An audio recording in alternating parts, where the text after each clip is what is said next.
এখন বাজে 2টো। তো চলো শুরু করলাম নতুনভাবে, নতুন দিনে চলে এসেছি। তো রেডি হয়ে গেছি। আমি কোথায় যাচ্ছি এখন কোনো কিছু তোমাদের সাথে শেয়ার করছি না, একবার তার সামনাসামনি গিয়ে তোমাদের সামনে শেয়ার করব।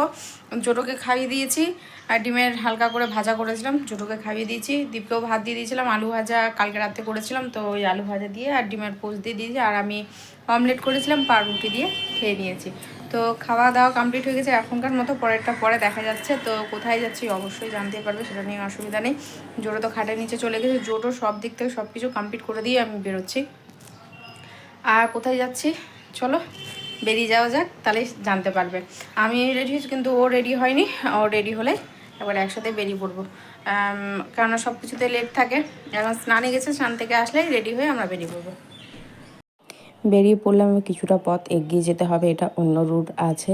তো মেন রোডে উঠে আমাদেরকে অটো ধরতে হবে। আর আমার মুখ থেকে বুঝতে পারছো না, আমি পুরো রেগে আছি, আমি পুরো রেগে ফুলে আছি, মানে কিছু বলতে দেরি আমার।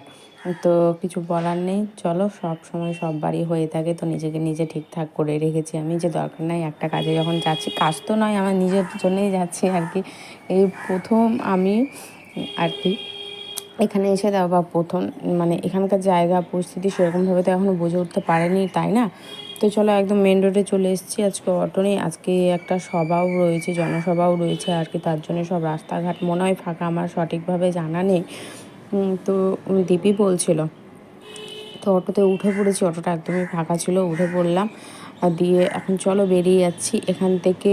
তোমার যাদবপুর ব্রিজ রয়েছে, ব্রিজটা পার করে অবশ্যই নামাই, সেখানে নামবো। তো কিছুটা পথ হেঁটে গিয়ে আবার আমাদেরকে অটো ধরতে হবে, যেহেতু এখান থেকে তো আলাদাভাবে আবার অটো নিতে হয়, এখানে সব আলাদা আলাদা ভাগ আছে। কিন্তু ওখান থেকে সাথে সাথে নেই, একটা রোড পার করে তারপরে অটো স্ট্যান্ডে গিয়ে আমাদেরকে অটো ধরতে হবে। তো চলে এসেছি। কোথায় এসেছি এতক্ষণে বুঝে গেছো, নবীনা সিনেমা হল। হ্যাঁ, এই কলকাতায় প্রথম আমি কোনো সিনেমা হলে আসলাম, এসে সিনেমা দেখছি। মানে সত্যি একদমই ভালোই ছিল, হলটা খারাপ ছিল না।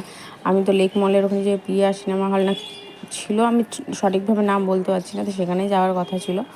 তো আমি জানি না, বললো যে এখানে করেছি। আমি কোনো অসুবিধা নেই, আমার তো মুভি দেখা নিয়ে কাজ, বাড়িতে থেকে কী করবো। আর চুলটা কেটেছি, দেখে বুঝতে পারছো, আগালটা যতটা শুরু হয়েছিল তত পুরোটাই কেটে ফেলেছি।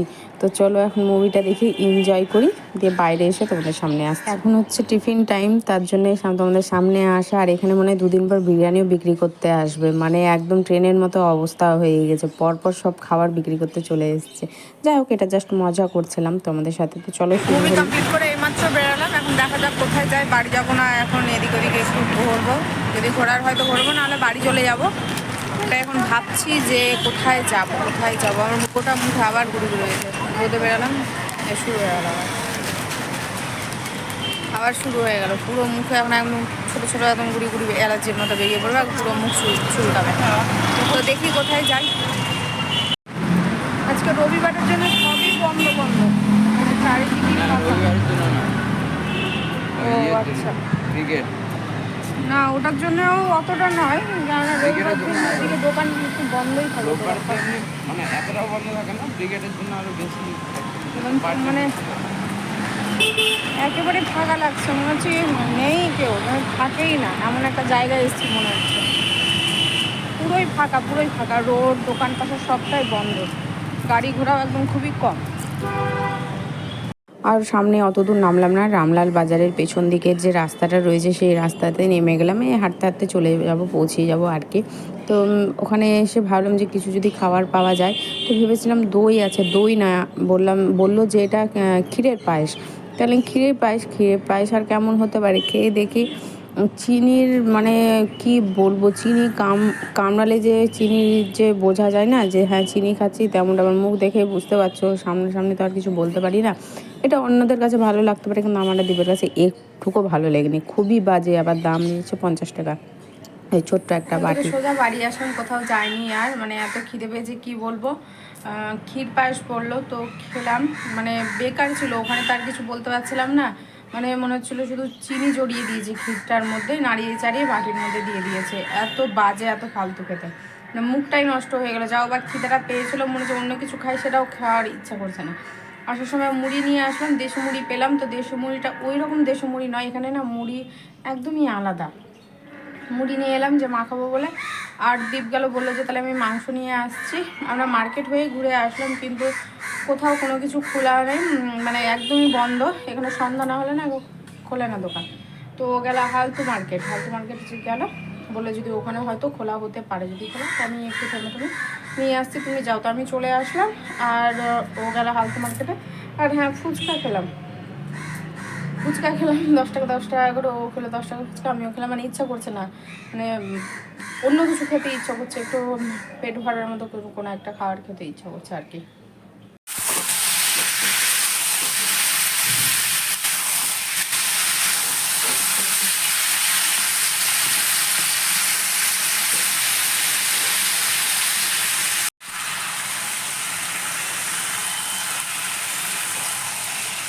চিকেন ভাজা হয়ে গেছে, আমি পেঁয়াজ দিয়ে দিলাম। কে আলাদা আলাদাভাবে উঠিয়ে আবার ভাজাভাজি করো, দিয়ে একবারে প্রায় হওয়া হওয়া মুখে হয়ে আছে। আজকে জানি না রান্নাটা কেমন হবে, একেবারেই ইচ্ছেটা ছিল না রান্না করার, কিন্তু ঝাল ঝাল করার চেষ্টা করছি। আর টমেটো পেস্ট দিয়েছি অনেকটা, যেটা টমেটো পেস্ট করে রেখেছিলাম, তো দেখা যাক কী হয়।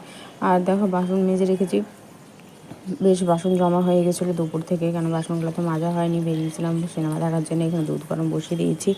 আর মাংসটা হয়ে গেলে ব্যাস তাহলে হয়ে যাবে, ভাত যা আছে হয়ে যাবে। রাতের যা কাজ, বিছানা ঝাড়া, ঘর ঝাড় দেওয়া, সেগুলো কমপ্লিট হয়ে গেছে। আর বাসন মেজে নিয়েছি, সেটা দেখতেই পেলে। মাংসটা প্রায় হব হয়ে আছে, হয়ে গেলে ব্যাস তাহলে কমপ্লিট। দুধ গরম হয়ে গেছে। আর এই যে বাবু একটু ঘুর করছে, মানে অনেকটা সময় হয়ে গেলো আজকে। মানে জল যদি থাকতো কি না ট্যাঙ্কিতে, মানে কলে যদি জল থাকতো, তাহলে আর এতটা দেরি হতো না।